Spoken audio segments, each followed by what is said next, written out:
हरियाणा के पूर्व मंत्री अनिल विज का कांग्रेस पर कटाक्ष देखने को मिला है। उन्होंने कहा है कि इंदिरा गांधी ने 1975 में जो इमरजेंसी लगाई थी, आगे कभी ऐसा ना हो दोबारा।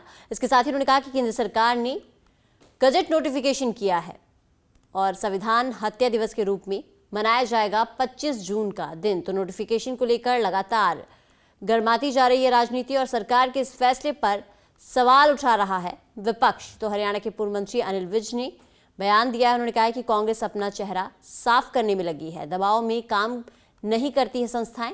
राहुल खुद की बात कहना चाह रहे हैं, लेकिन इसके बावजूद वो दूसरों पर कटाक्ष करते हैं। केंद्र सरकार ने 25 जून को संविधान हत्या दिवस मनाने का निर्णय लेकर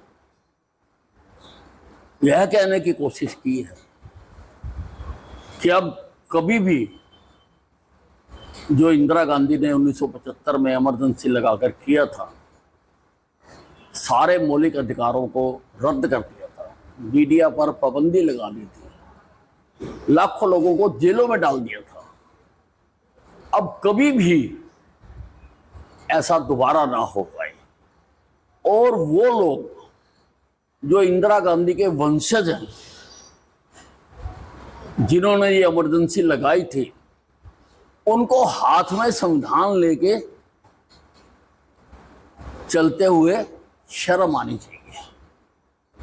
उनको अधिकार नहीं है कि वो संविधान की बात करें, और कांग्रेस पार्टी को भी अधिकार नहीं है कि कांग्रेस पार्टी संविधान की बात करे। जिन्होंने हत्या की हुई है, हत्यारे हाथ में संविधान उठाकर अपना चेहरा साफ करने की कोशिश कर रहे हैं। खड़गे जी को मालूम होना चाहिए कि ये जो संस्थाएं हैं, ये देश की बहुत ही प्रतिष्ठित संस्थाएं हैं और ये अपने विवेक से काम करती हैं। ये सरकार के दबाव में काम नहीं करती है। अब जो गलत करेगा वो भरेगा।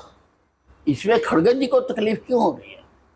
गांधी जी को स्मृति ईरानी के बहाने वो अपनी जो उनको मकान खाली करना पड़ा था, उसकी बात कहना चाह रहे हैं कि मुझे भी ऐसे निकाला गया था। हरियाणा के पूर्व मंत्री अनिल विज का कांग्रेस पर कटाक्ष देखने को मिला है। उन्होंने कहा है कि इंदिरा गांधी ने 1975 में जो इमरजेंसी लगाई थी, आगे कभी ऐसा ना हो दोबारा।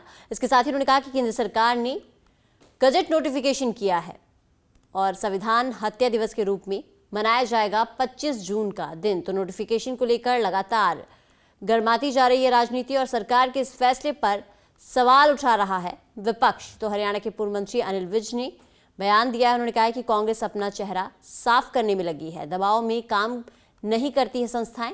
राहुल खुद की बात कहना चाह रहे हैं, लेकिन इसके बावजूद वो दूसरों पर कटाक्ष करते हैं। केंद्र सरकार ने 25 जून को संविधान हत्या दिवस मनाने का निर्णय लेकर यह कहने की कोशिश की है कि अब कभी भी जो इंदिरा गांधी ने 1975 में इमरजेंसी लगाकर किया था, सारे मौलिक अधिकारों को रद्द कर दिया था, मीडिया पर पाबंदी लगा दी थी, लाखों लोगों को जेलों में डाल दिया था, अब कभी भी ऐसा दोबारा ना हो पाए। और वो लोग जो इंदिरा गांधी के वंशज हैं, जिन्होंने ये इमरजेंसी लगाई थी, उनको हाथ में संविधान लेके चलते हुए शर्म आनी चाहिए। उनको अधिकार नहीं है कि वो संविधान की बात करें, और कांग्रेस पार्टी को भी अधिकार नहीं है कि कांग्रेस पार्टी संविधान की बात करे। जिन्होंने हत्या की हुई है, हत्यारे हाथ में संविधान उठाकर अपना चेहरा साफ करने की कोशिश कर रहे हैं। खड़गे जी को मालूम होना चाहिए कि ये जो संस्थाएं हैं, ये देश की बहुत ही प्रतिष्ठित संस्थाएं हैं और ये अपने विवेक से काम करती है, ये सरकार के दबाव में काम नहीं करती है। अब जो गलत करेगा वो भरेगा। इसमें खड़गे जी को तकलीफ क्यों हो रही है? गांधी जी को स्मृति ईरानी के बहाने वो अपनी जो उनको मकान खाली करना पड़ा था उसकी बात कहना चाह रहे हैं कि मुझे भी ऐसे निकाला गया था।